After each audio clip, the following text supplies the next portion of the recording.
Buenas tardes, estamos otra vez en una cápsula de Pollux bebiendo un whisky con un amigo italiano, próximo mexicano, Andrea Lavagnini, crítico de cine, crítico de literatura, crítico de críticos y un gran amigo desde el principio de Pollux, que cayó aquí un poco casualmente y se volvió de veras, pero un gran amigo. Entonces, muy buenas tardes. Buenas tardes y gracias. Andrés, yo ya siento que voy a usar Andrés Novani, va a ser el nombre mexicanizado y apellido de mi mamá. Sí. Va a ser, no voy a cambiar nombre, pero siento que eso es, ¿no? Gracias a ustedes, yo me enamoré de esta librería, la verdad, he traído todos mis seres queridos en etapas distintas. Sí, exacto. por la librería, y sí soy, digamos, programador de cine, crítico de cine, aspirante crítico literario, no, he escrito también de literatura, sí. Pero es divertido, ¿no? Estabas diciendo crítico y me asusté un poco. A veces la crítica como mismo término, ¿no? Uno se olvida que la etimología griega es justo de separar las cosas. Exactamente. ¿no? Y no es juzgar, ¿no? Mi maestro de crítica cinematográfica fue Ezio Alberione, digamos. En una época donde había las revistas de cine, decía siempre que el crítico no tiene que ser un semáforo, ¿no? El semáforo es verde o rojo, se pasa o no se pasa, al revés, debe de ser como un promotor, ¿no? Y creo que un poco es la misma cosa de tener una librería, ¿no? Es promoverla, es tener como un buffet de cosas, ¿no? Y uno elige, como elige los whiskies, elige los libros, los autores. Y bueno, siento que el oficio del programador, que es lo que me paga la renta, eso es, ¿no? Elegir las películas para alguien más. Es como elegir los libros para alguien más. Es exactamente... Dentro de la elección, precisamente lo que tú dices, no juzgas, pero criticas. Y dices, eso se va acá, eso está en narrativa, eso está en literatura, ya eso es una gran diferencia, ¿no? Y creo que justo hay una cosa divertida, ¿no? Estaba pensando, ¿no? Bueno, voy a una librería, al final las librerías son lugares queridos en el momento en el cual resonan con la biografía de una persona, ¿no? Yo creo que no he tenido ninguna formación propia académica en relación a los libros, digamos, es una pasión, digamos. Sí he estudiado filosofía, pero no tiene que ver con la literatura necesariamente. Y justo siento que para mí las librerías son los lugares donde me nutro y de alguna forma me hago recomendar por el librero, ¿no? Porque si no, en esa época uno se puede pedir los libros por internet. Entonces, ¿por qué va a una librería, ¿no? Por justo esa componente humana de la recomendación y de la curaduría. Al final eso es... Estamos en un mundo donde cualquiera opina, pero hay pocos curadores. Y eso también, de mi profesión, estaba pensando justo en el Uber, en este gran tráfico que me tocó para llegar, que al final de eso va, ¿no? La curaduría es justo hacer un recorrido hasta detrás de las cosas que no nos gustan, ¿no? Y saber dónde ubicarlas, dónde ponerlas, para quién. Porque no... ¿Qué fue primero, el cine o la literatura? Bueno, esa es una cosa chistosa. Como no me tocó una época donde el cine era tan disponible, siento que crecí analógico y, digamos, maduré digital. Es como, sí. Cuando yo empecé, bueno, había los VHS todavía, los primeros DVDs que eran muy caros. Entonces mi amor al cine fue un amor literario, porque leía en las revistas de cine y leía... En Italia había esta cosa que son los diccionarios de cine, que no sé si existan en español, pero hay críticos que compilan antología de todas las películas. Entonces yo tenía 2 de esos diccionarios de cine, uno era Morandini y el otro Mereghetti. Si hay algún cinéfilo italiano que ve este video sabe qué son, pero justo yo el amor a esas películas nació primero por la palabra escrita, ¿no? La descripción de las películas. Hasta a veces hay películas que me gustaron más en esas críticas que después cuando uno la ve. Sí. Y digamos, justo mi amor al cine es un amor literario, en el sentido que nació de la escritura, ¿no? De leer otras personas que escriben de cine.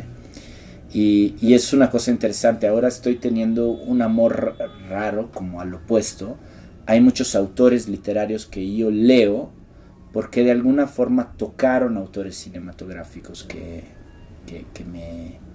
me marcaron profundamente. No sé, acabo de leer un libro de Bassani, Giorgio Bassani, y él jugaba tenis con Antonioni y escribió algunos de los guiones de Mario Soldati, trabajó con Valerio Zurlini. Entonces, de alguna forma me regresa, digamos, del cine me regresa un amor a la literatura en el momento que, sobre todo en la época de gran cine, 60, 70, muchos escritores, sobre todo muchos escritores italianos, Ennio Flaiano, fue guionista de Fellini, bueno, Wilcock, no, y además nada más con Pasolini. Sí, fue una cosa que además lo que menos esperabas de Wilcock. No, hacer el sacerdote Kafka, sí. Exacto.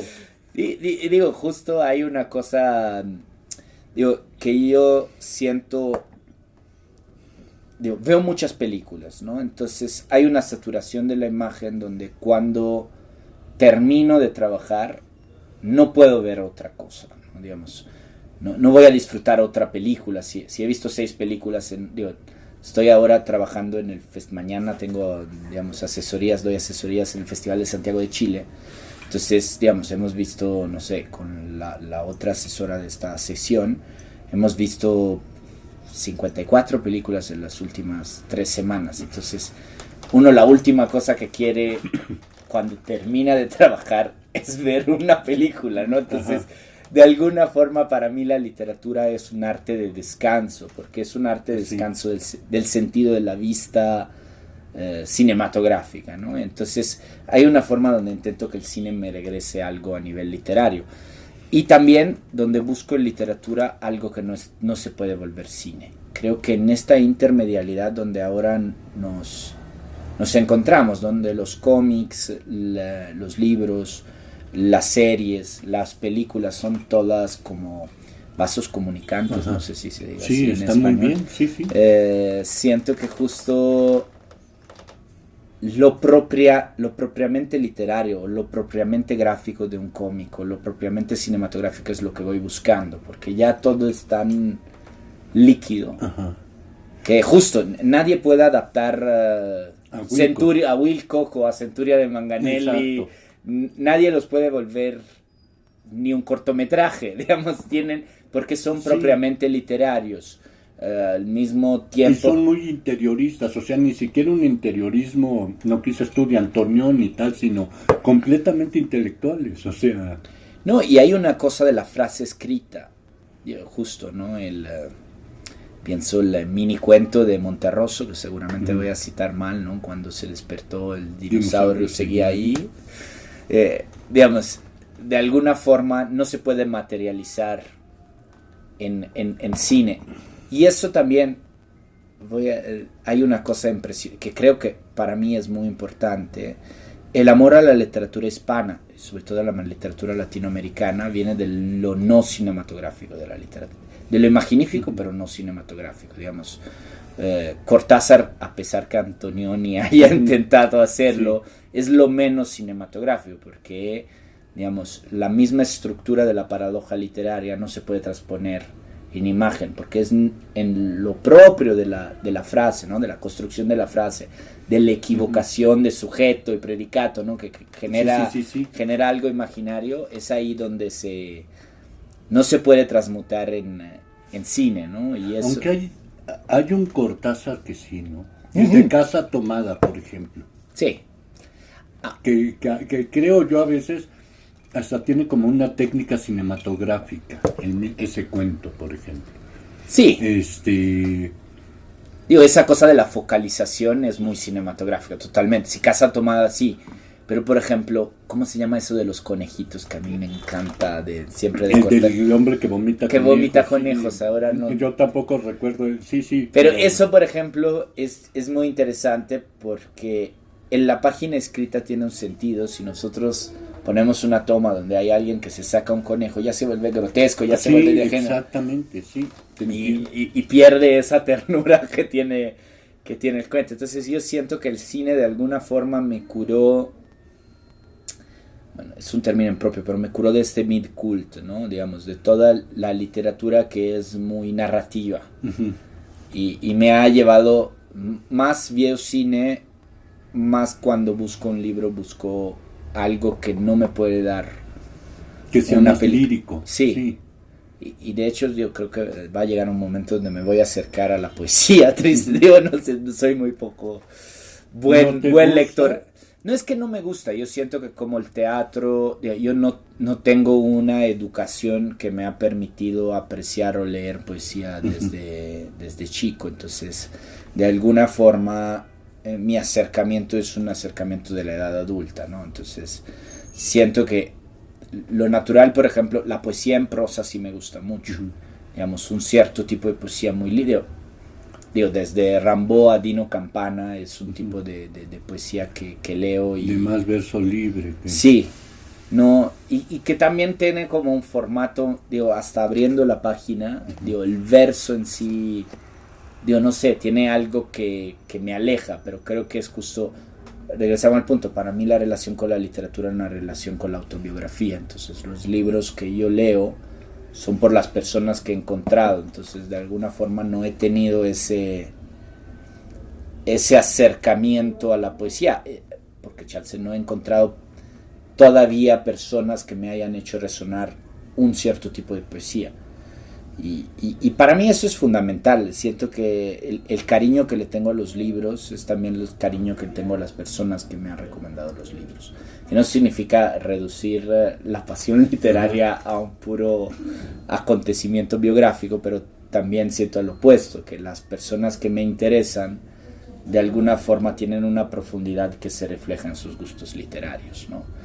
Y por eso no todas las librerías son iguales. Y por eso, digamos, y siento que es parte de, regresando al punto inicial, siento que es parte de mi experiencia en la Pollux, digamos, es la idea de que uno va y tiene personas distintas que sabe que tienen una profundidad en aspectos distintos de la literatura porque lo tienen como seres humanos uh-huh. antes. Digo, para mí lo humano es siempre antes de lo artístico. De lo artístico, sí, digo, en ese sentido no. O tiene que ser humano para ser artístico. Para ser artístico, sí, totalmente, sí. Digamos. Y eso vale también para el arte clásico, digo, al uh-huh. final, digo, si uno lee los sonetos de Miguel Ángel, digamos, era uh-huh. Buonarroti, era un buen escritor. Sí. Digo, sus cositas, sí. Pero digamos, tenía... Por eso me sorprende de repente porque siendo del país del más alto poeta, yo lo incluyo, Dante, ¿te acuerdas de la Marcor de Fellini? Del tipo diciendo Dante, Leopardi. Sí. Sí.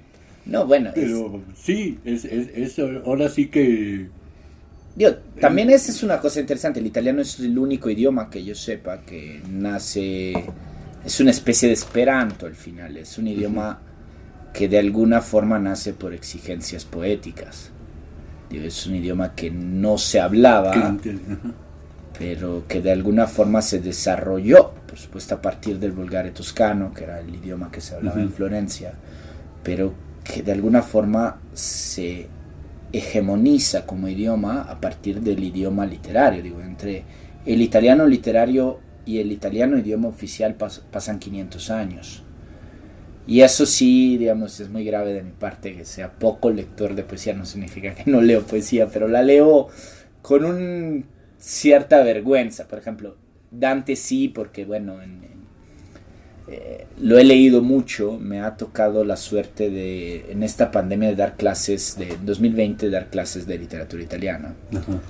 Entonces tuve como ese grupito de personas que querían leer un poco y quisieron leer a Dante. porque Borges dijo, es una de las muchas cosas que yo siento donde Borges se inventó de alguna forma, donde sus testigos son puros inventos literarios. Dice que en el tramvay en Buenos Aires se puso a leer esta edición de traducción al inglés de la Divina Comedia y al final solo leía la parte en italiano. Y que así aprendió italiano. Hay un testigo que Borges no hablaba italiano porque hay una entrevista que le hace a Arbacino en Roma en 1960 y cacho, donde tuvieron que hacer la entrevista en francés porque Arbacino no hablaba español y Borges evidentemente no hablaba italiano. Entonces ahí hay un testigo, ¿no? Pero bueno, en esa ola de decir Borges eso dijo, estas personas quisieron leer un poco de la Divina Comedia. Eso para mí fue un gran acercamiento a un clásico. Digo, tener que dar clase de alguna forma te obliga a estudiar. Y sí, la historia del idioma italiano es una historia de poesía y es muy triste cómo está acabando. Digo, y aquí hay una cosa interesante. Yo siento que el español, sobre todo el español mexicano, el español latinoamericano en general, es un idioma muy vivo, donde de alguna forma no se incorporan objetos ajenos, sino se mexicanizan. Entonces, en lugar de usar una palabra en inglés, a mí esta cosa me encanta, porque, por ejemplo, en Italia ahora hay este fenómeno que si uno ve, si ven series de Netflix italianas, muchos hablan con palabras inglesas adentro, ¿no? Porque ya no se usa el equivalente italiano. Sí, en francés ya hace mucho que no usan fin de semana, sino usan hagamos un weekend. Sí. Weekend. No, sí. Y a mí me choca, por ejemplo, Milán, que es la capital de esa barbarización del idioma italiano, ¿no? Digamos, que es la ciudad donde no nací, pero crecí.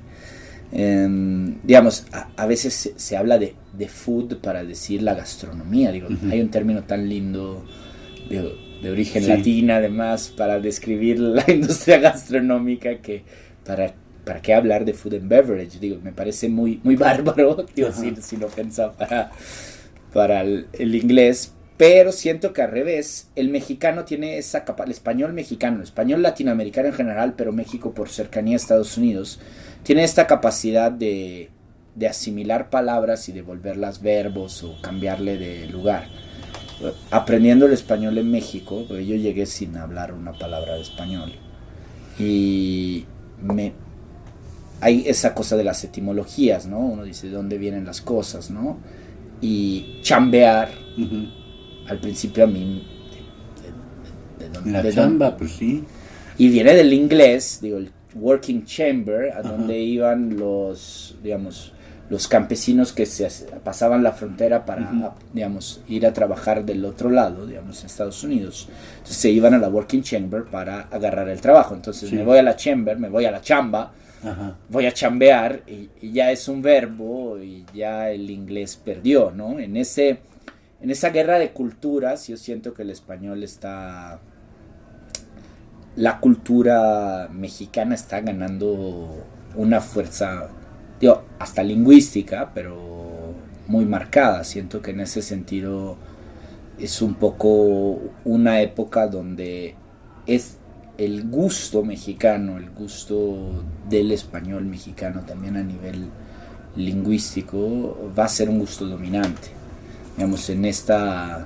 Digo, y el cine es testigo, digo, hay mucho cine de formas muy distintas, de calidades muy distintas, no voy a expresar. No, pero inclusive ya hay muchas películas, desde hasta La Vista, Baby, famosísima, de Terminator, digo, que ya incluyen muchos, para ellos, modismos totalmente mexicanos, ni siquiera españoles, mexicanos.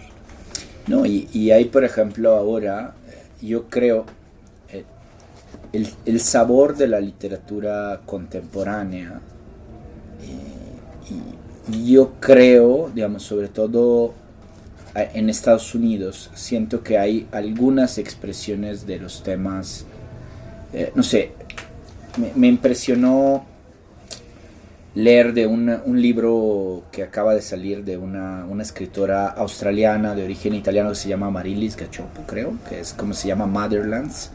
Y es un libro sobre la memoria de la familia y a través de las generaciones. A mí me impresionó porque justo la semana anterior ustedes me habían recomendado ese libro justo sobre la genealogía familiar de esa escritora mexicana de origen judío, ¿no? Entonces, de Margot Glantz. Margot Glantz, exactamente. Sí, sí. Y digo, justo, hay una cosa donde de alguna forma algunos inventos literarios, siento, y algunos usos literarios que están presentes en la cultura mexicana se están volviendo paradigmas, digamos, dominantes en la cultura hispanohablante, pero general. Yo siento que ahora, también es el país con más hispanohablantes. Sí, y también siento que es la segunda cultura de Estados Unidos.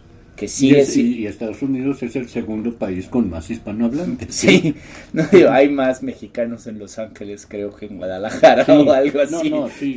Sí, ahora ya mucho más. O por lo menos hay mucho más mexicanos e hijos de mexicanos. Sí, que están... Que ya en Guadalajara, sí. Y creo que la cosa interesante es como, de alguna forma... parte del proceso, digo, Estados Unidos al final es, bueno, hay una entrevista a Buñuel donde decía al final el país con más armas es quien impone más literatura, y lo decía hablando mal de Hemingway, decía, bueno, Hemingway a mí me parece un escritor como en España hay 50, pero sí, como Estados Unidos tiene muchas armas, todos tenemos que leer a... el último suspiro. Sí. Todos tenemos que leer a Hemingway, ¿no? Y creo que eso es verdad. Y ahora, como una parte tan importante de Estados Unidos es la cultura mexicana, como fue la cultura italoamericana en los 60, ¿no? Digamos.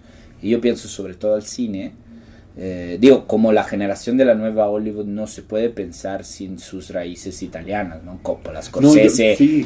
Ahora es lo mexicano lo más interesante que se está produciendo hasta en Estados Unidos, a nivel musical, a nivel cinematográfico. El hecho que, los últimos Óscares han ganado mexicanos y un coreano. Esta cosa, un estadounidense solo en los últimos 5. Esto de la mejor película, eso me parece muy interesante, de un cambio de paradigma, y también de una cosa que hay una especie de desmalinchización, o no sé, si antes siempre se habla de esa cosa del enamoramiento de México para el extranjero, ahora hay un enamoramiento del extranjero, todo el mundo, yo pienso europeo o estadounidense, hacia México. Todos están enamorados de la... yo no he tenido tantos amigos de visita como los últimos 2 años. Y no porque le caiga mejor yo en los últimos 2 años, simplemente porque se ha vuelto muy de moda, y siento que hay embajadores literarios en ese sentido. O tal vez fílmicos. Sí, o fílmicos, pero... El más media es el cine, ¿no? Más que la literatura, en ese sentido. Sí, pero por ejemplo... siento yo que la literatura mexicana sí tiene una cierta crisis, o sea, no creo que haya tan buenos escritores como los había anteriormente. No. Sí. O escritoras también diciéndolo igual, ¿no? O sea, sí, yo ahora no estaba pensando en términos literal ni de los vivos, sino más bien de lo que se está leyendo. Y también siento que hay muy buenos embajadores extranjeros de México, por ejemplo Malcolm Lowry, Ítalo Calvino, bueno, Bolaño, que al final son, ¿cuántos extranjeros he encontrado, por ejemplo, no sé, en Cuernavaca haciendo su tour de Malcolm Lowry? Eso es cierto. O aquí en la Ciudad de Eso México los ves con la copia de Los Detectives, irse a la Casa del Lago de la UNAM, porque ahí le gritaron a Octavio Paz. Esa cosa siento que son pocos los lugares del mundo, y en eso es una bendición para mí. Yo, en este proceso de volverme mexicano, que estoy teniendo de la ciudadanía, hay una cosa que... mucha gente me dice, ¿por qué? Al final tienes la residencia permanente, es igual que... es casi igual que tener la ciudadanía, ¿no? Porque quieres la ciudadanía. Y yo siento que hay una cosa profunda, ¿no? De México, de no dejarte igual. Digo, hay tantos bautizos buenos y malos de la historia del arte del último. Digo, bueno, de entre los malos pongo a Jodorowsky, que al final debe toda su carrera tristemente. Digo, lo tenemos que culpar a México por Jodorowsky, pero por otro lado, no sé, un gran dibujador de cómic, que es Jean Giraud, digo, se volvió Moebius aquí en México. Digo, antes hacía sus cómics de western, todo muy realista y todo, y de repente empieza a enloquecer. Y digo, sin Moebius no hubiéramos tenido Blade Runner y digo, a miles de productos después de la cultura mainstream. Entonces, regresando al punto, yo creo que hay una forma de actual de acceso de la cultura mexicana o de la cultura de origen mexicano o del saqueo de la cultura mexicana por parte de autores extranjeros, que ahora está muy disponible y que mucha gente lee. Yo pienso, por ejemplo, cuando yo vivía en Italia, la literatura latinoamericana era bastante nicho. Hoy en día hay una editorial que se llama Sur, que está solo dedicada a... Exactamente, digo, qué nombre original, pero está solo dedicada a publicar clásicos. Y digo, y estoy hablando de mega clásicos. Para un hispanohablante, es decir, ¿cómo es posible que no habían traducido, no sé, a Pitol o a Elizondo? Sí, o digo, literal a una Elena Garro o los contemporáneos, digo. Esa editorial solo publica literatura hispana y le está Alan Pauls, César Aira, digamos, y le está, digo, pilla. Digo, no estaba en Italia pilla, digo, y siento que cómo está pasando así. No, a los argentinos no los traducían. Y sí, digo, Cortázar, lo sí. digo por lo que dices tú, los vasos comunicantes. Sí, digo, los argentinos Argentina, sí. Italia. Sí, digo, los argentinos en general son los que han tenido más suerte, siento. Pero, por ejemplo, El Llano en Llamas, que yo me acuerde, la edición es bastante reciente. Y Pedro Páramo en edición Einaudi es una edición bonita, con una portada, con una fotografía de Manuel Álvarez Bravo, pero era como un librito de ultra nicho, digamos, que uno lograba encontrar solo si las coyunturas astrales estaban, digo, que sí estaba publicado, pero no era, digamos, el libro. Y yo en mi primer viaje, digo, acabo de cumplir 9 años desde que vine la primera vez a México de turista. Es chistoso porque fui a la librería ahí en Milán, una muy buena librería cerca de donde trabajaba, y le pregunté, bueno, me voy a México, en esa relación de confianza que uno crea con el librero, ¿qué me recomiendas? Y me recomendó 2 libros, y viajaba con 2 amigas, y uno era Los Detectives Salvajes, pero dice, bueno, si vas a la Ciudad de México, es como una muy buena guía de la Ciudad de México, y sigo creyéndolo. Y el otro, tristemente, fueron los años con Laura Díaz de Fuentes. Sí. Que, diríamos, no con mis amigas sí. Digo, con mis amigas nos dividimos los libros. A mí me tocó Fuentes, tristemente, y digo, tuve que esperar que acabaran Los Detectives para poder hacer el intercambio. Sí. Y digo, la disponibilidad también de libros justo de Fuentes o Paz era bastante delimitada. Estamos hablando, digamos, de no necesariamente para mí los mejores autores mexicanos, pero seguramente los más celebrados por la academia, ¿no? Digamos que teóricamente en un país europeo. Rulfo, ¿no? Bueno, Rulfo, justo yo no logré encontrar Pedro Páramo. Pedro Páramo yo me lo compré en español en la Gandhi del aeropuerto. Y no le entendí nada, pues no hablaba español, entonces dije, bueno, voy a entender algo del español. Compré 2 libros, Amuleto de Bolaño y Pedro Páramo. Y Amuleto sí lo entendiste. Sí, Amuleto. Lo que pasa es que por más que pueda parecer simple el Pedro Páramo, es muy complicado. No lo es. Y es precisamente, es tan sencillo que es muy complicado, no es simple. Entonces, sí, me imagino que para un extranjero debe de ser complicadísimo entender, y sobre todo porque el lenguaje sí es mucho del pueblo mexicano. Del pueblo mexicano, de los pueblos. Sí, sí, sí. Que son, no hablan.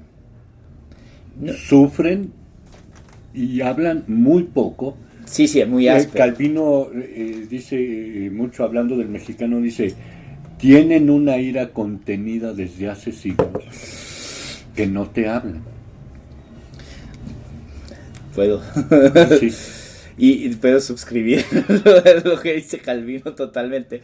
Y también hay una cosa, ese juego de los tiempos, si no sabes un idioma, es dificilísimo, pues dices, es el presente y es el pasado. Ajá. Es ¿qué Pedro Páramo es? ¿Soy yo que no estoy entendiendo el idioma o pasó algo?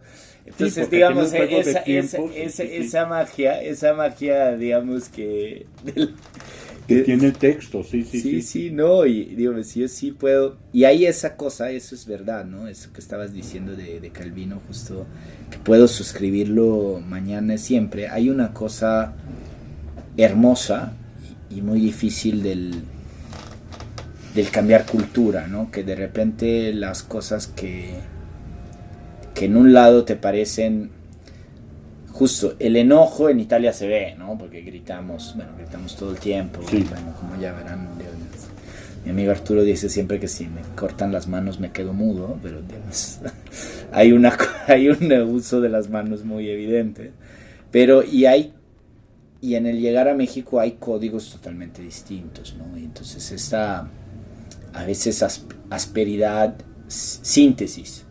Digo, al final los pueblos originarios de México son los más minimalistas. Digo, uno va al Museo de Antropología de Jalapa y puede estar en el Pompidou, digo, arte contemporáneo minimalista. Sí, tienen una pieza impresionante que podría ser un Brancusi, que es la del que te dicen es lo que le ponen ahí, cabeza inconclusa, anónimo, y no, es totalmente una cabeza que está sufriendo la iniciación, porque está la cabeza muy bien terminada de un lado y del otro lado está completamente lisa. Wow. Y allí está, sí, es extraordinaria, y es como un Brancusi que dices, el tipo que hizo, obviamente, ya no recuerdo cómo se llaman pero en fin, la nota no está entendiendo nada de lo que es este arte. No, y justo yo siento que hay una cosa de esa síntesis, regresando a Rulfo, es hermoso, digamos, que yo considero el mejor escritor mexicano, siento no, ¿quién no? Sí. No, digamos que lo decía con un amigo de chiste, yo creo que yo puedo renunciar a toda la obra de Paz a cambio de uno de los cuentos de Llana en Llamas, ni hablar de Pedro Páramo. ¿Por qué? Porque digamos hay una capacidad de sintetizar, y eso es justo muy del origen del ser mexicano, una capacidad de síntesis, que en esas frases hay todo, ¿no? Hasta en las frases que parecen, digamos, a veces de la habla popular, no me voy a ir yendo. Es casi un haiku, parece chiste, ¿no? Pero si uno lo piensa, a mí, justo esa es parte también del aprendizaje de un idioma, ¿no? A veces uno, si vives en una cultura, dices, bueno, eso es parte de los errores o de las formas equivocadas de hablar, pero no, hay todo un proceso, hay toda una poética detrás de esa cosa.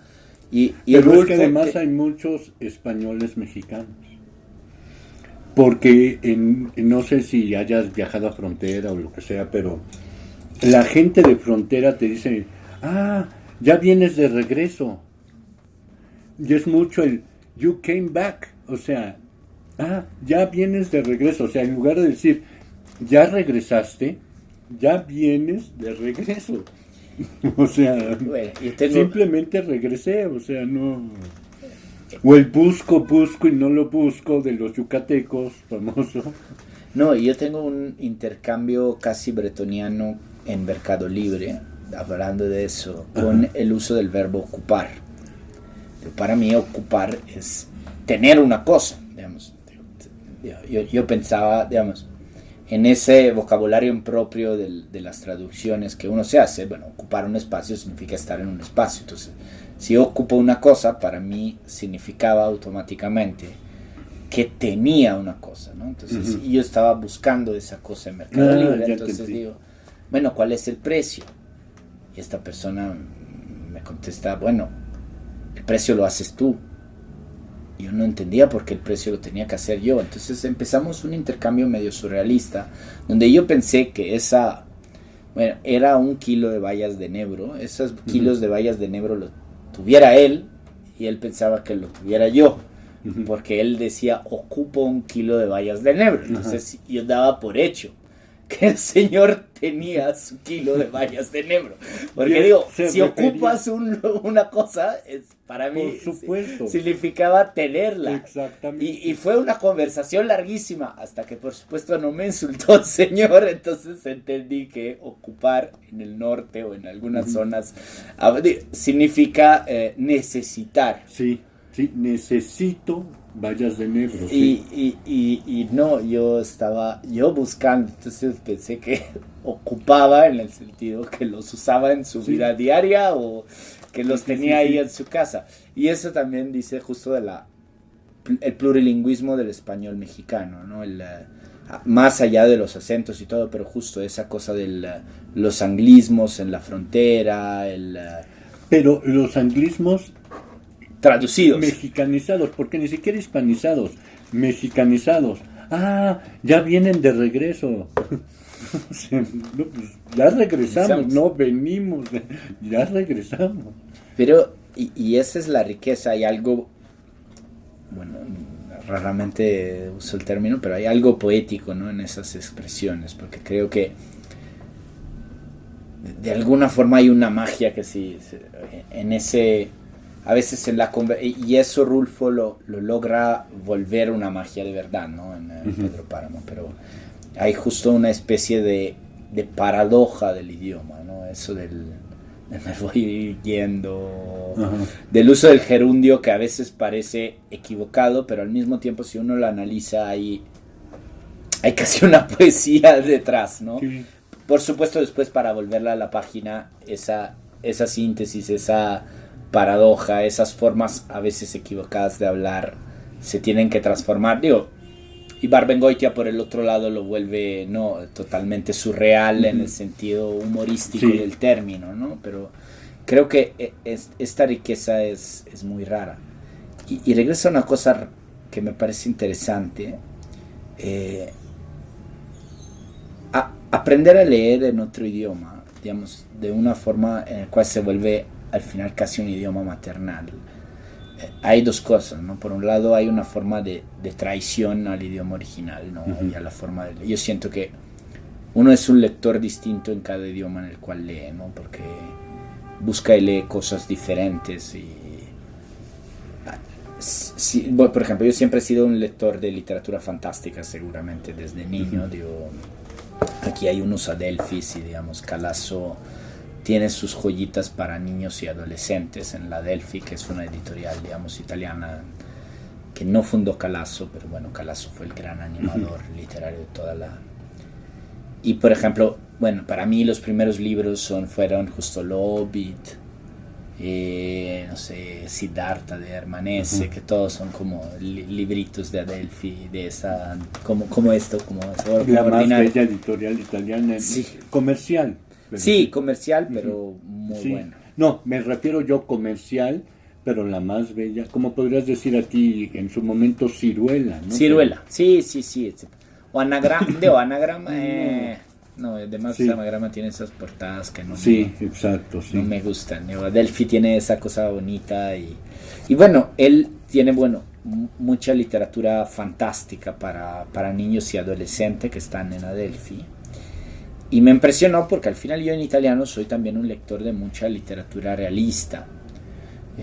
Fenoglio, Levi, son autores que para mí fueron Bassani, Cassola, son autores que para mí son muy importantes. Al revés, en literatura hispana, Gadda, sí, también, Gadda es más difícil. Sí, Buzzati muchísimo, pero justo tengo como una paleta en italiano y en español tengo una paleta muy distinta. Por ejemplo,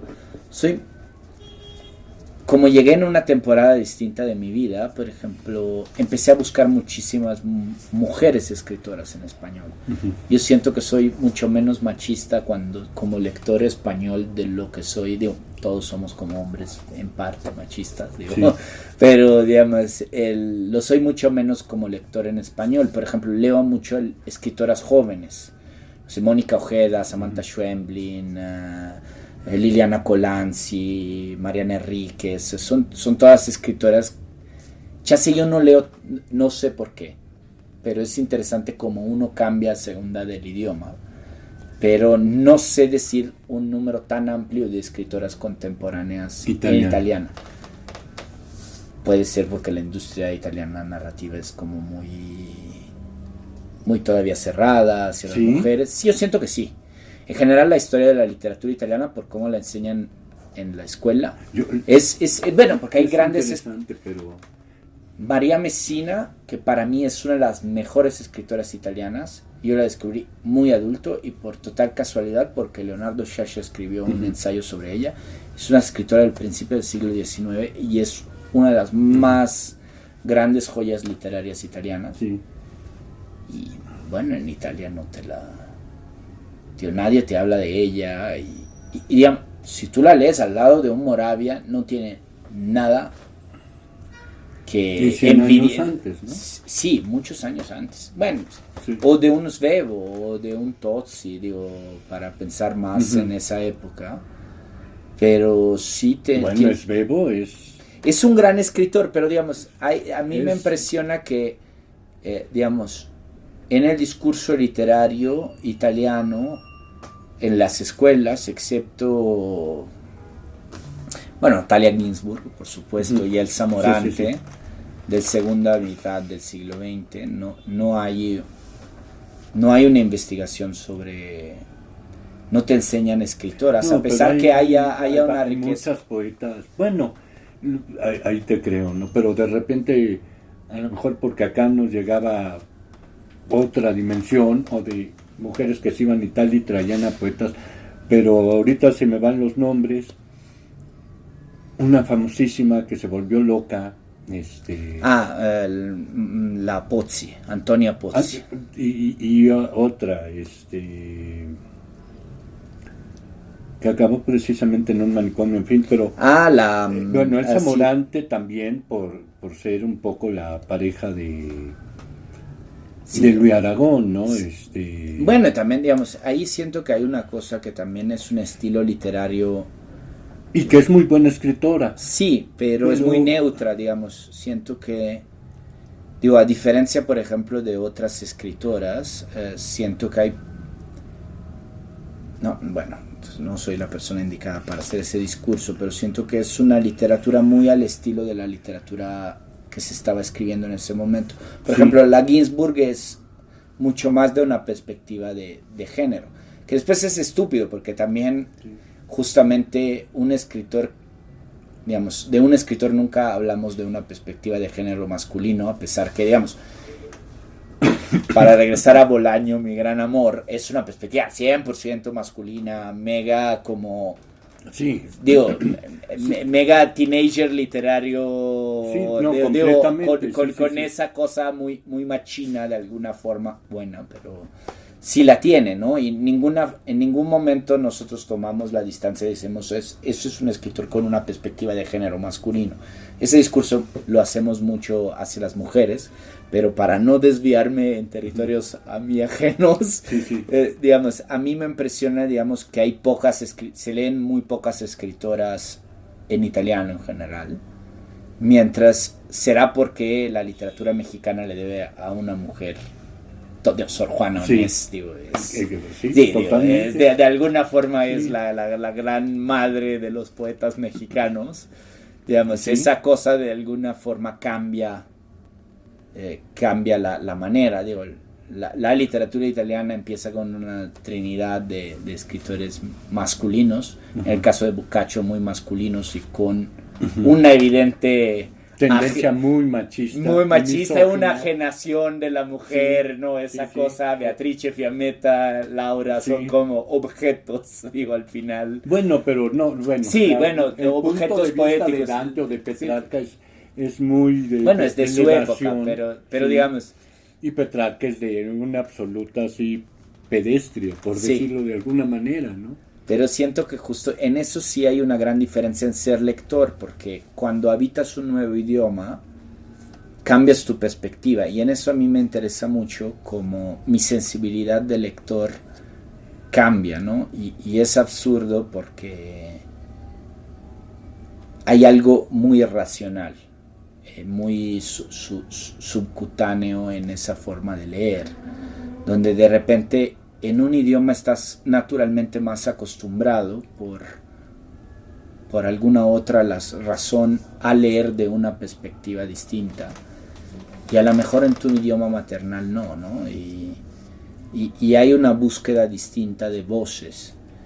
Y eso me gusta mucho. Y también, digamos, en este libro de Calazo, que le recomiendo mucho, de cómo ordenar una librería o biblioteca, hay una cosa interesante, que el orden nunca es el orden más obvio. Él dice que, por ejemplo, hay que poner resonancias y hay cosas de ordenar o de estar en un espacio con muchos libros. Se me ocurrió recientemente de heredar libros, ¿no? Heredé muchos libros de una persona que quise mucho, y de repente en la manera en la cual estaban ordenados esos libros había un diálogo y una relación que es totalmente distinta. Digo, cuando yo ordené los mismos libros en mi librero, elegí un orden totalmente distinto, ¿no? Y ordeno distintamente, regresando a la psicopatología de los amantes de los libros, ordeno distintamente los libros en italiano y en español. Digo, son ordenados según criterios diferentes. ¿Por qué? Digo, no sé, debería preguntarle a mi terapeuta, pero No, hay una cosa. No, yo creo que sí. Bueno, a lo mejor. Bueno, chéquense ustedes también. Digo, habría que ver cómo ordenan los libros en idioma extranjero. Lo hacemos alfabéticamente y bueno, sí, porque necesitan ese orden. Tenemos desde luego. ¿En su casa? En mi casa completamente. Lo que dices tú es muy extraño. Tengo poco en italiano, tengo mucho en inglés, casi todo en español, tengo mucho en inglés, tengo algo en francés, pero sí, también tienen un orden completamente diferente cada una de esas secciones. Y además, sí las separo por idiomas. Y que hay mucha gente que no separa por idiomas, sino que tiene todo literatura mezclado, así, toda junta. Y incluye ahí la inglesa, la checoslovaca, toda la literatura junta. También ahora sí que por estadística, todo eso, la gran consumidor es la mujer. Sí. En línea, en todo, la gran consumidor es la mujer. Aquí no. En libros no.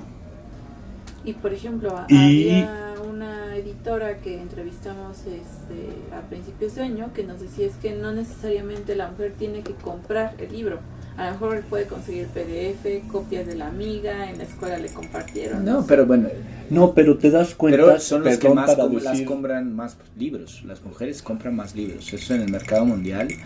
No. La industria editorial, por el 65% de los consumidores de libros son mujeres. Y en México no. Tuve 3 amigas italianas que, digo, también me chocó mucho porque de repente en esta cosa ya me siento como cabeza de vaca, que ya no estoy ni de un lado ni del otro.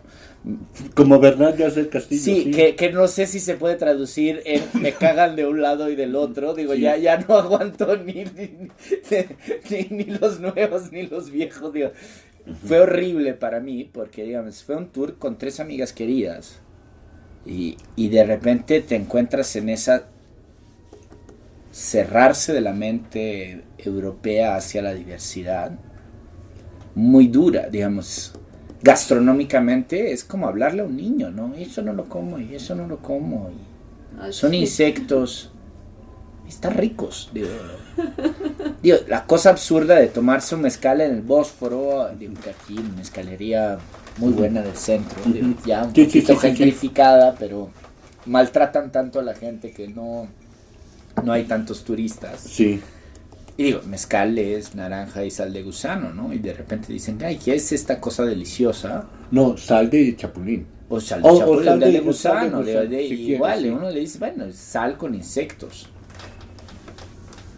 Y las caras de terror. Y uno dice, si te comes una langosta, es el hermano Sí, marino sí, de una exactamente. cucaracha. Digo, lo Sí, ves, así es. digo... No Así me es. comería una cucaracha por evidentes razones higiénicas porque se salen de las tuberías, pero chance una cucaracha de granja te sabe igual. Sí.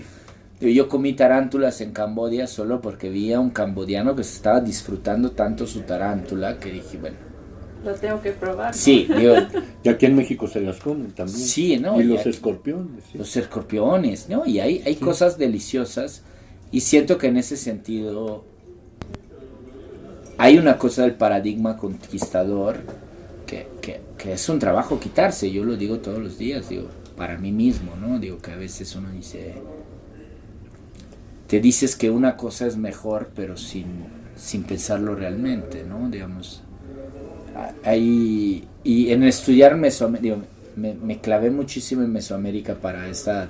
Hay muchas preguntas, estoy muy agradecido con la 4T por todas estas preguntas sobre el Mesoamérica, porque de repente de preguntarte la legislatura anterior había muchas preguntas en el Chavo del Ocho y de cosas, digamos, de cultura popular que siguen son las más difíciles de todas. Pero de Mesoamérica hay muchas. Y a mí me impresionó lo que no había entendido. Digo, yo no había entendido que los olmecas son los primeros. Sí. Y que de alguna forma, a pesar que no fueron... los demás no son herederos de los olmecas, pero fueron la cultura que el hijo... Aquí hay La jaguar, cultura hay claro, madre, la sí. cultura madre, y que no tenían pirámides. Y por ejemplo, toda esa cosa de contaminación, agresividad, y cómo al final los mexicas llegan de una temporada... Digo, por supuesto que sacrifican tanto y son tan exasperados en sus rituales porque llegan de una temporada donde civilizaciones increíbles, con un temblor o una erupción. Digo, Cuicuilco se va con una erupción de un volcán. Así es. Y era la ciudad más florida del Mesoamérica de ese preclásico. Y desaparece, digo, es una Pompeya, de alguna forma es una Pompeya mesoamericana. No, totalmente. No, Teotihuacán. Y nadie te la enseña, digo, a mí me impresiona que te enseñan todavía, en la escuela europea todavía te enseñan, llega Cortés, había el caballo y entonces tenía miedo de los caballos y Sí, lo se cual es conquistó, absurdo. digo, Sí, lo cual es muy absurdo. es muy absurdo, pero llegas Sí, con turistas y es dicen, que vamos, sí, perdón. esa necesidad, porque inclusive en primaria te la daba. Ganó por superioridad técnica. Ni se lavaban, digo, los españoles. No. Digo, las Sí, crónicas no, son no. muy hermosas. Sí, o sea, porque traían unos cañones, 3 creo, 4 y caballos, ¿no? Y mejor alimentación. Comían trigo en lugar de maíz. Y tú se los creías al profesor. Sí, pues sí. Y de repente va pasando el tiempo y dices, ¿qué pasó? Lees la verdadera historia de la conquista de México de ¿Ya, Bernal?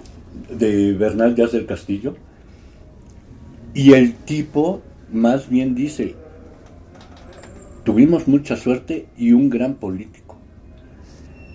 Cuando le ganaron los tlaxcaltecas, Así. más que diezmaron al ejército de Cortés.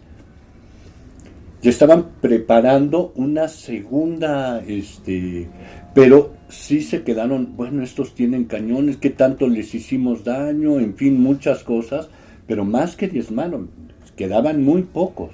Sí, sí. Cortés dice, me voy a hacer amigo de ellos. Sí, pues si no... Y ahí hay inclusive entran los aztecas a hablar con los tlaxcaltecas, no le hagan caso a él, quién sabe qué y tal, mejor síganle y le compran el discurso a Cortés. Manda a un capitán a la Huasteca, lo hace en polvo y tiene que ir Cortés a también mediar para que no, y mejor vénganse contra los aztecas. Entonces empieza a comprar, ahora sí, conciencias. Sí, no. Cortés, cosa que no tuvo Pizarro, que era su primo. Que era su primo, sí. Que no tenía esa facilidad ni la inteligencia de Cortés. No, para nada, digo. Pero sabía que había, digo, y esa es una cosa horrible. Tan es así que Cortés hay varias. Sobrino, ¿no? Pizarro era sobrino de Cortés, ¿no? Sí. No, primo de Cortés, pero en fin, que inclusive se dice que mucho el asesinato de Cuauhtémoc fue porque Cuauhtémoc estaba preparando una rebelión. Sí. Y luego, el que regrese Cortés a España es porque estaba preparando Cortés hacer su imperio en México. Sí, totalmente. O sea, bueno, ya la expedición la hizo sin la aprobación de, ¿cómo se llamaba? Vázquez, ¿no? Sí. El gobernador de Vázquez Cuba. sí. Él lo hace totalmente. Le mandan a Pánfilo de Narváez en contra, y después tiene el naufragio, y ahí es Cabeza de Vaca, estaba en la expedición de Pánfilo de Narváez. Exacto. Y se va, y a mí me impresiona mucho como al final son puros golpes de suerte, más ese resentimiento que solo el colonizado puede tener. Digamos, al final España era un país colonizado, acababa de salirse de la colonia árabe. Y por eso se vuelve colonizador tan despiadado. Digo, no hay peor colonizador que quien fue colonizado. Sí. Digo, si uno ve la historia, por ejemplo, colonial de Italia se descoloniza en 1871, la expedición a África de 1890 es de lo más violento que hay, y solo el ofendido puede llegar con esa violencia, esa agresión, y yo creo que se puede entender, por eso la colonización española es tan violenta, por eso los irlandeses fueron tan crueles en Estados Unidos, llegando en el lejano oeste, porque bien, una colonia que sigue siendo colonia, por lo menos en el norte de Irlanda, ¿no? Entonces creo que eso es uno de los aspectos que en toda esa historia no te cuentan. Entonces, regresando a mis amigas del Tour de México, es muy difícil a veces explicar la complejidad de una historia que es una historia milenaria. Y esa es la diferencia. No es que el Imperio Romano se cayó tanto cuanto Teotihuacán. Y no es distinto a nivel de amplitud, cultura y todo. Pero los que siguieron, de alguna forma, quisieron apropiarse de esa cultura, diciendo, esa es mi cultura. Los aztecas, sí. Y los aztecas se apropian, pero esa es la discontinuidad. Llegan los españoles y no se apropian de las culturas originarias, diciendo, esas son cosas increíbles. Yo voy a decir que mi imperio es el nuevo imperio teotihuacano, como pasó con el nuevo romano, el sagrado y romano, el imperio germánico. Sí, no sé cómo se llama en ese, digamos, Carlomagno. Sí, no te estás adueñando de la cultura anterior y de alguna forma la estás preservando, sino más bien estás diciendo, hay un antes y hay un después, ¿no? El 1521 de alguna forma es decir, lo de antes no valía la pena, nosotros somos, que es lo mismo que pasó con el colonialismo en África. Ahora hay un tema muy interesante. La restitución, les compré aquí un breviario de arte africana, no sé si se acuerdan, que es una joya, un librito mini pero sí es de arte figurativa africana, de los breviarios de la... ¿Qué? No, digo que ese ya no lo volvimos a tener, ¿o sí? No. Digo, los mejores, creo, 200 pesos que he gastado. Pero es muy interesante. Por ejemplo, el imperio de Benín fue un imperio con el 95% de su historia no está en Benín, que hoy es Nigeria, digamos, no es el moderno Benín. Pero como se destruyó, de alguna forma hubo el peor genocidio, que es el genocidio cultural. Entonces, ya las piezas que hay no están en ese lugar, ya no hay esa... Y en ese México tiene una suerte, que de alguna forma, con muchos... Yo sé que hay muchos debates, pero el Museo de Antropología es un templo de esa historia. es una forma de celebrar esa historia. Además, lo acabo de volver a ver y es muy escenográfico. Te vas a la sala de los mexicas y es como, ¿no? Es muy cinematográfica. Esa es una celebración, pero pienso a países donde la experiencia colonial arrasó con todo. No, lo que 95% es que aquí, del arte africano lo que no pasa está en que África. aquí, digo, hay que ser también muy realistas. Sí desapareció mucho. Hay una que de repente los antropólogos llaman la hipótesis terminal de que supuestamente cuando llegó Cortés había aproximadamente unos 30 millones de indígenas en todo México, incluyendo tal vez Centroamérica, ¿no? Y cuando se dicta la independencia de México, había aproximadamente ya nada más 8 millones de indígenas.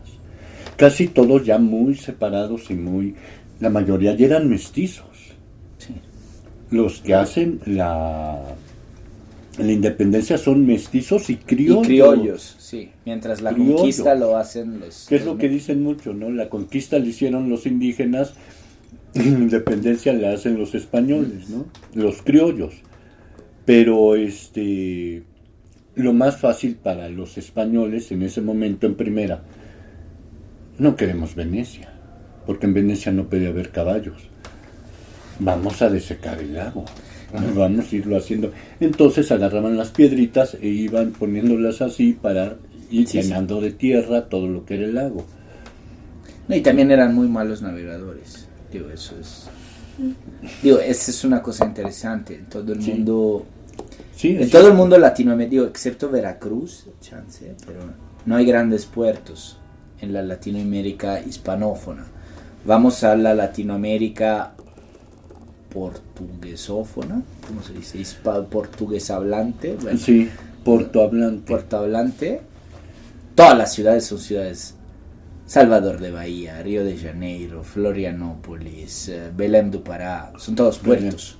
Sí. Al final, por eso la gran ciudad es Sao Paulo, ¿eh? Sí, Sao Paulo, hoy en día, pero digamos, en las ciudades coloniales, el imperio español, todas las batallas por mar las reperdió. Ajá. Y la única gran... las dos grandes expediciones explorativas la hicieron dos capitanes italianos, Cristoforo Colombo y Amerigo Vespucci. Al final, porque eran navegantes. Sí, y los españoles no sabían navegar. En el siglo XVIII empezó a haber unas nuevas expediciones por Carlos IV, sobre todo para que tengo en América. Sí, no. Pero hasta el siglo XVIII, tienes toda la razón, porque los españoles... Por eso los caballos tenían miedo al agua. Les encantó México porque en el centro tenían todo. Sí. Plata, oro,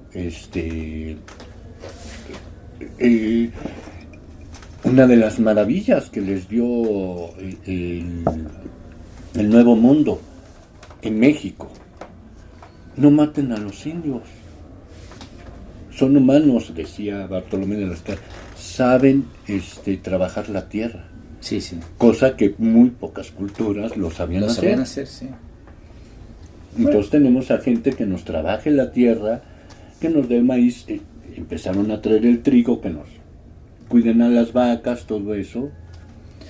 No, y se lo encontraron en el centro del país. Entonces, ni siquiera les interesaba todo el territorio que tuvieron en el norte, porque hubo poquísimas exploraciones hacia el norte. Como la plata y el oro estaban aquí en el centro, ¿para qué? No, y sin esa plata y oro no hubiera habido revolución industrial. Inglaterra le debe todo al hecho que España tenía dinero para comprar productos y entonces tuvo que desarrollar. 9 años, llegas a México, ¿qué es? Bueno, la experiencia fue interesante, pues la primera vez que vine no tenía idea. Admito una historia, y aquí admito la casualidad de la vida, ¿no? La segunda yo quería ir a Indonesia de viaje y mis dos roomies, que eran mis mejores amigas, querían ir a México. Entonces hicimos una apuesta, si el vuelo costaba menos, el que costaba menos íbamos a ir de vacaciones. Bueno, México costó 5 euros menos que el vuelo a Indonesia. Entonces, bueno, llegué a México, me enamoré. Justo fue un amor muy cultural, en el sentido, siento que es el primer lugar donde fui en el mundo donde descubrí que había un sistema cultural paralelo, totalmente autónomo, estéticamente, gastronómicamente, culturalmente, antropológicamente diferente, y totalmente que no solo sentía que no es tanto un tema de sentir a la par o menos, del cual me enamoré. Bueno, me enamoré de una mexicana también en in between. Y bueno, regresé a Italia y decidí que, bueno, iba a trabajar en México. Entonces me busqué un trabajo. Yo trabajaba de programador, he trabajado por 10 años en el Festival de Cine de Milán, la ciudad donde crecí. Y de ahí pasé de programar cine oriental, porque en la época me gustaba mucho el cine japonés, coreano, y empecé a programar cine latinoamericano. Yo hablaba portugués en la época y decidí como acercarme al cine de habla hispana. De ahí me enamoré, fueron años muy afortunados, pues en 2011 a 2014 fue como toda una generación de directores mexicanos que yo considero muy buenos, que sacaron sus óperas primas, películas muy a veces, estas películas que hoy tienen como una aura casi de películas malditas. Pienso, no sé, Navajazo de Ricardo Silva, que hoy es un director, digamos, que ya no trabaja porque, Dios, ha hecho cosas no muy buenas a nivel personal, pero digamos que fue una película muy maldecida, muy, muy fuerte, ¿no? Y esa nosotros la proyectamos en el Festival de Cine de Milán, ganó Locarno, y de ahí empezó un amor profundo al México, que empezó justo a través de esa cosa del cine, y bueno, hasta que no encontré un trabajo aquí, me dieron la visa de trabajo en 2016, enero de 2016. 5 años te tardaron en dar la visa? No, yo empecé, digamos, 2015, perdón. Fue un proceso.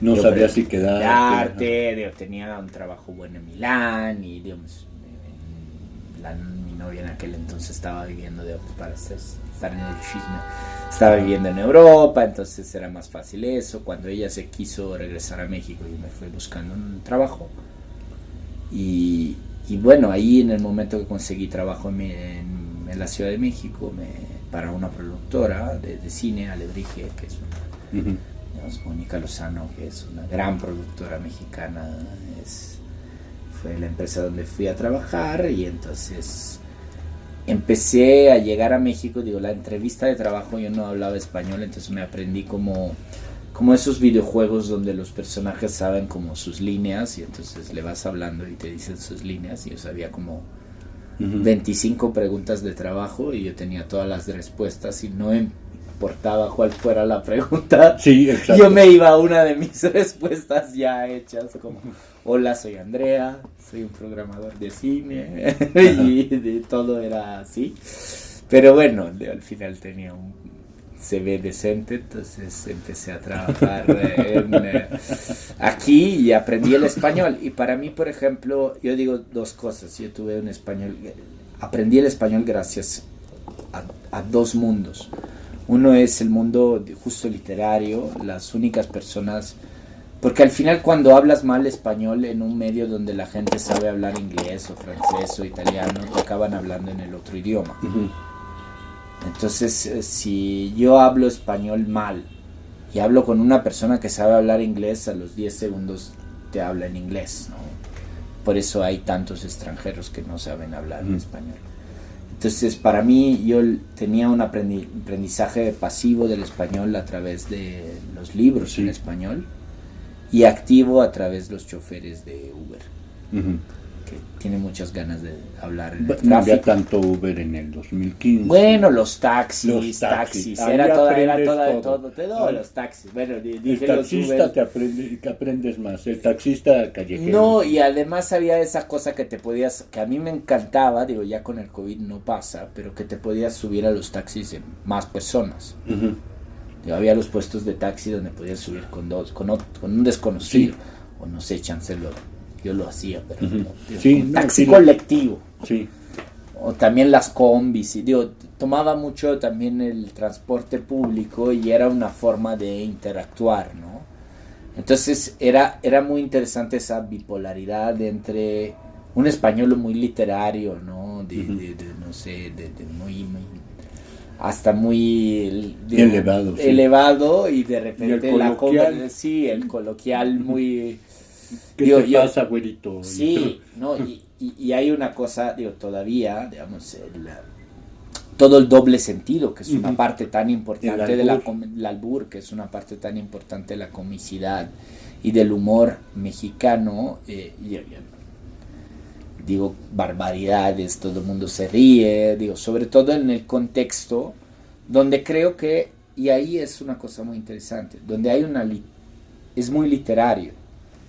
Digamos, yo creo que todavía hay una mina de oro por descubrir, que hay toda una variedad, que el cine sí aprendió muy bien, pero en la literatura no he conseguido encontrar todavía en este nivel, pero hay una variedad, una comicidad, un humorismo, una complejidad del estar en un mercado y de repente interactuar, que es hermosa. Con todo que por supuesto hay una barrera donde digo, cualquier persona me ve y dice, esto es un extranjero, digo, eso me doy perfectamente cuenta que de alguna forma no puedo pasar por un local, digo, por tanto que uno pueda simular, no va a pasar ni mi acento, ni mi forma de hablar, de mover las manos, de ser, no lo va a pasar, pero es una mina de oro esa variedad, en lo cotidiano hay justo ese surrealismo maravilloso digo siempre, la gastronomía mexicana hay un fenómeno como de Inception barroco, ¿no? Donde hay una comida completa dentro de una comida completa dentro de una comida completa. Ajá. Que sin darse cuenta es una complejidad enorme, ¿no? Que es maravillosa y siento que ese mundo popular todavía no se ha visto reflejado de una forma adecuada justo sí hay esa forma arcaica de Rulfo y todo, pero en lo contemporáneo no he visto nada que barroco. Sí, que pueda dar que pueda regresar al lector una imagen tan compleja, tan surreal, tan divertida, tan a veces peligrosa, porque digo, es muy violenta. La comedia del terror en México está a 5 metros de distancia y eso es maravilloso, entretenido y es un susto. Peligroso, sí. Pero, y eso lo digo en contra de es un mundo vivo. Yo siento, lo habíamos platicado ya, yo siento que el paradigma europeo es un paradigma muerto.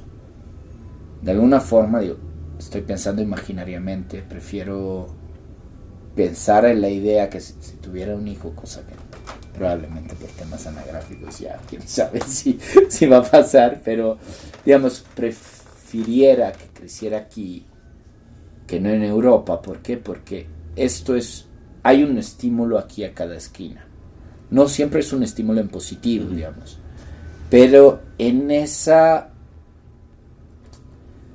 privilegio que existe en los países dominadores, porque al final la Unión Europea, Estados Unidos, China Japón siguen siendo países dominadores, hay un privilegio que anestetiza hacia los estímulos y hacia la creatividad.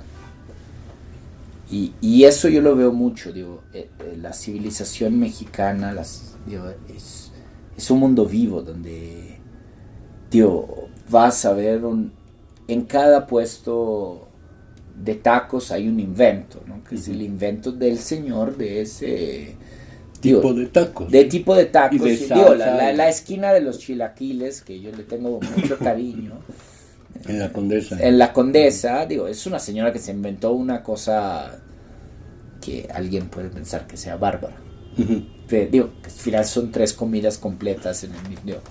Hay un bolillo, hay un chilaquil, hay una milanesa. Sí. Le ponen cochinita pibil, si quieres. Es una acumulación. Le ponen crema, le ponen, sí. empiezan a poner y a poner, y se vuelve un alimento dentro de un alimento. Es justo, es el barroco, pero es un invento reciente y ya es icónico, el hecho que es chistoso. Hay una serie en Netflix, entonces de repente un amigo, estoy en una boda en Italia y un amigo me dice, ¿has probado las tortas de chilaquiles? Y yo, sí, pero tú, porque sin hablar español, haber ido a México, sabes que existen las... ¿No es Anthony Bourdain? No, es Santa Gula, que es una serie reciente de Netflix. Sale en el primer episodio la torta de chilaquiles. Y eso dice la crónica del taco. Bueno, estamos hablando de productos populares, pero esos productos populares, de alguna forma, están llevando a todo el mundo una cosa que tiene raíces mucho más complejas. El chilaquiles, la salsa verde, nos podemos ir hasta la domesticación del maíz y los jitomates. Y justo es una forma de restituir en llave popular y también a través del invento, porque lo que deja viva la torta de chilaquiles es el hecho que se haya inventado ahora con cosas que ya existían. Y eso es un invento reciente. Y es un invento vivo porque hay oposición de posiciones, ¿no? Exacto. Hay quien adora y quien dice es una barbaridad. Como tortilla con pan. Tortilla con pan. Y yo no estoy juzgando el producto en sí, la opinión gastronómica después es cada quien. Pero el hecho que exista y sea relevante en el discurso, y en eso yo siento que me hace reír mucho una cosa, ¿no? Hay mucha musealización de la gastronomía europea. Hoy en día hay como este odio a la pizza con piña. Yo odio la pizza con piña, pero eso no tiene que ver mi opinión con el tema. La pizza con piña es un evento reciente, En Canadá, un señor griego decidió que le caía bien esa cosa. Pero nadie pensaría, independientemente del sabor de la piña arriba de la pizza, pero el jitomate en la pizza tiene la misma dignidad que la piña. Son ambos productos de Mesoamérica. Entonces, ¿por qué uno sí, el otro no? Son ambos productos ajenos a la pizza tradicional, si la queremos ver. Pero la pizza... Durante mucho tiempo, no sé por qué, llegaba un español y decía, los mejores tomates del mundo se hacen en Asturias.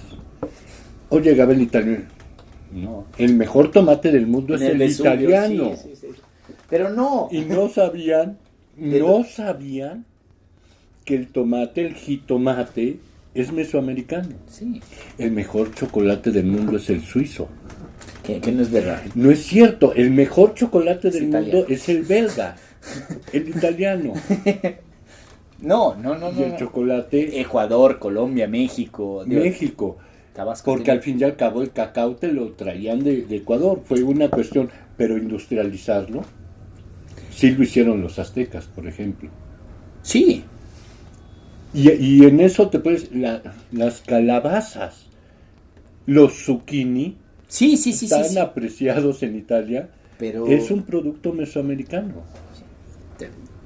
Pero justo, yo creo que hay una cosa, ¿no? El hecho que la gastronomía de un país como la literatura pueda asimilar instancias, comérsela y de alguna forma proponerlas de forma nueva, dice que una civilización está viva.